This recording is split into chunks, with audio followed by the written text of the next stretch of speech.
जय माता दी दोस्तों।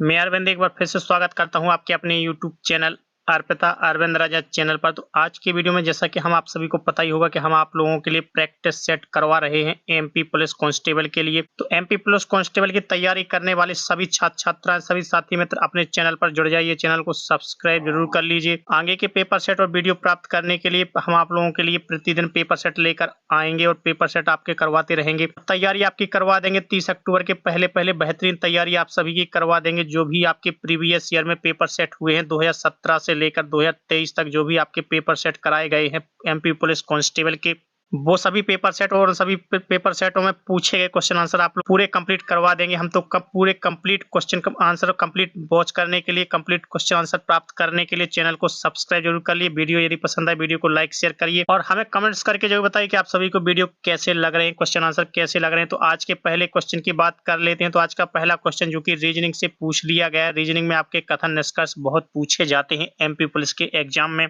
तो पहला क्वेश्चन जो कि आपका रीजनिंग से है और रीजनिंग में आपका कथन निष्कर्ष, तो उसमें पूछा गया कि कुछ ट्रेनर कलाकार हैं। तो कुछ ट्रेनर क्या है? कलाकार हैं। कुछ कलाकार जेब कतरे हैं। तो कुछ कलाकार क्या है? जेब कतरे हैं। कुछ कलाकार जेब कतरे हैं। अब निष्कर्ष निकालना है। तो कुछ ट्रेनर जेब कतरे हैं। तो कुछ ट्रेनर की जेब कतरे होने की संभावना है। तो बहुत दूर है, तो बिल्कुल नहीं है। कुछ जेब कतरे ट्रेनर है। तो कुछ जेब कतरों की क्या ट्रेनर होने की संभावना है? तो बिल्कुल भी नहीं है। तो कथन ना है, तो निष्कर्ष इसमें अनुसरण कर रहा है, ना ही सेकंड निष्कर्ष अनुसरण कर रहा है। तो इसमें जो आंसर निकलेगा वो निकलेगा ना ही निष्कर्ष 1 ना ही निष्कर्ष सेकंड इसका अनुसरण करता है। तो कोई भी निष्कर्ष इसका अनुसरण नहीं करता है। तो ये होगा इसका सही जवाब। वीडियो में आगे बढ़ते हैं और अगले क्वेश्चन का डिस्कशन करते हैं। तो अगला क्वेश्चन जो कि रीजनिंग से ही पूछ लिया गया और रीजनिंग से आपका बहुत ही अच्छा क्वेश्चन पूछा गया कि एक विषम संख्या ज्ञात कीजिए। जो आपको संख्याएं दी गई 7, 13, 25, 49 और 98। अब इसमें से पूछा गया कि एक विषम संख्या ज्ञात करनी है, तो इसमें से विषम संख्या कौन सी होगी? तो आप देख लेंगे कि यहाँ पे 7 दिया गया, 13 दिया गया, 25, 49 और 98। तो जो 7, 13, 25, 49 और 49 है, तो ये सभी क्या है? आपकी विषम संख्याएं हैं। ये सभी क्या है? आपकी विषम संख्या है। लेकिन जो आपकी 98 दी गई, 98 क्या है? आपकी सम संख्या है। तो ये सभी क्या है? इससे विषम है। तो 98 क्या होगा इसका सही जवाब। बढ़ते हैं वीडियो में आगे, अगले क्वेश्चन की जानकारी देते हैं आप सभी को। अब अगले क्वेश्चन में आप सभी से फिर से पूछ लिया गया कि उस संख्या का चयन करें जो समूह से भिन्न है। तो वो समूह से कौन सी संख्या जो भिन्न है? जैसे कि आपकी संख्याएं दी गई 4 संख्या, इसमें 6, 7, 9 और 12। जो 4 संख्याएं दी गई तो उनमें से एक संख्या विषम बतानी है जो अन्य से भिन्न है। तो वो कौन सी भिन्न है? 6 दिया गया, तो 6 का यदि गुणनखंड करेंगे तो आप 6 का गुणनखंड कर सकते हैं। 3 × 2 या 2 × 3 इस प्रकार से कर सकते हैं। मतलब ये डिवाइड हो जाती है। 3 भी डिवाइड, 9 भी डिवाइड हो जाती है 3 से। 12 भी 4 से और 3 से डिवाइड हो जाता है। लेकिन 7 क्या है? सेल्फ डिवाइडेड है। 7 किसी से डिवाइड नहीं होता है, वो सेल्फ से ही, खुद से ही डिवाइड होता है। 7 क्या है? खुद से ही डिवाइड होता है, सेल्फ डिवाइड है। तो 7 होगा इसमें सही आंसर।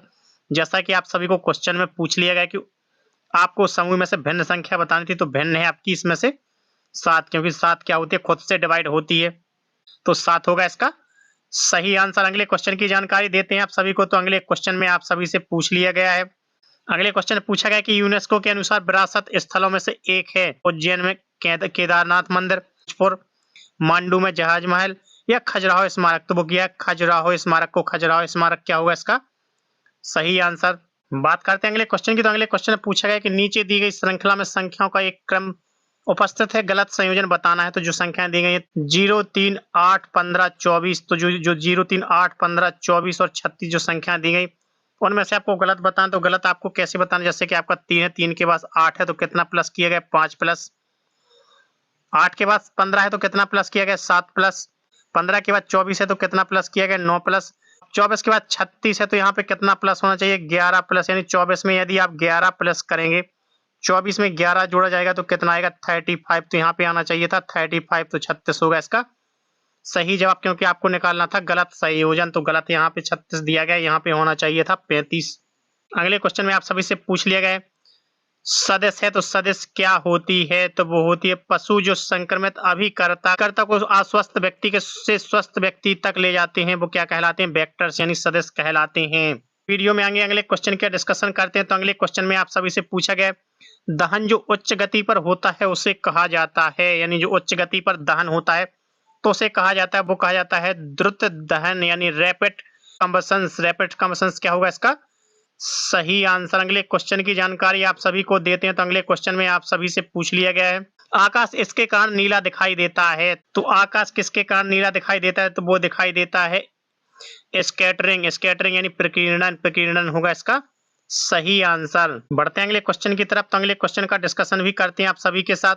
अगले क्वेश्चन में आप सभी से पूछ लिया गया कि लाल डाटा बुक एक स्रोत पुस्तक है जिसमें इनका रिकॉर्ड रखा जाता है। तो वो रखा जाता है सभी लुप्त प्राय प्रजातियां, जो सभी लुप्त प्रजातियां जो लुप्त हो चुकी हैं उनका डेटा रखा जाता है, वो रखा जाता है लाल डेटा बुक में। तो लाल डेटा बुक पुस्तक क्या होती है? सभी लुप्त प्राय प्रजातियों की एक बुक होती है जिसमें उनका रिकॉर्ड रखा जाता है। अगले क्वेश्चन की जानकारी देते हैं। अगले क्वेश्चन में पूछा गया है आप सभी से शब्द काला सोना इसके लिए प्रयुक्त होता है। तो जो शब्द काला सोना है वो प्रयुक्त होता है, वो होता है पेट्रोलियम के लिए। तो पेट्रोलियम क्या होगा इसका सही जवाब। बढ़ते हैं वीडियो में आगे अगले क्वेश्चन का डिस्कशन करते हैं। भुजाओं और तथा पैरों में पाई जाने वाली मांसपेशियां निम्न होती हैं। तो वे होती है ऐच्छिक पेशी।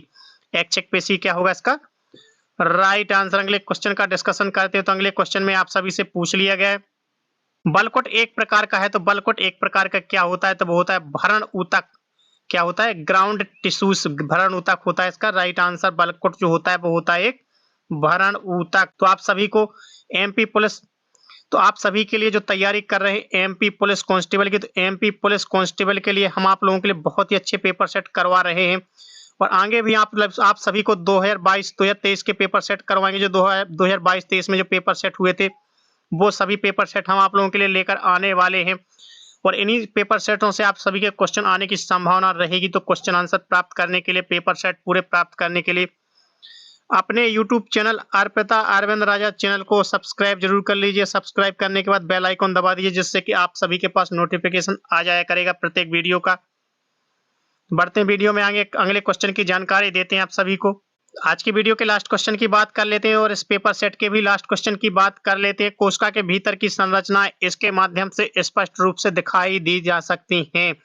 तो वो होती है इलेक्ट्रॉन सूक्ष्मदर्शी, इलेक्ट्रॉन माइक्रोस्कोप। क्या होगा इसका सही आंसर। तो आज हमने आपको तीसरा पेपर सेट पूरा कंप्लीट करवा दिया जिसके टोटल 6 पार्ट पूरे कंप्लीट हैं और वो 3 पेपर सेट देखने के लिए पूरे 6 पार्ट डले हुए हैं अपने YouTube चैनल अर्पिता अरविंद राजा चैनल पर। तो चैनल पर जाकर, चैनल सर्च करके चैनल की प्लेलिस्ट पर जाकर वो 6 पार्ट देखकर अपने 3 पूरे कंप्लीट पेपर सेट कर सकते हैं और पूरे पेपर सेट आगे के प्राप्त करने के लिए चैनल को सब्सक्राइब जरूर कर लीजिए। चैनल को सब्सक्राइब करने का कोई पैसा नहीं लगता, तो चैनल को सब्सक्राइब जरूर करके रखें आगे के पेपर सेट और वीडियो प्राप्त करने के लिए। मिलते हैं साथियों कल एक नए वीडियो में एक नए पेपर सेट के साथ। तब तक के लिए धन्यवाद। जय हिंद दोस्तों।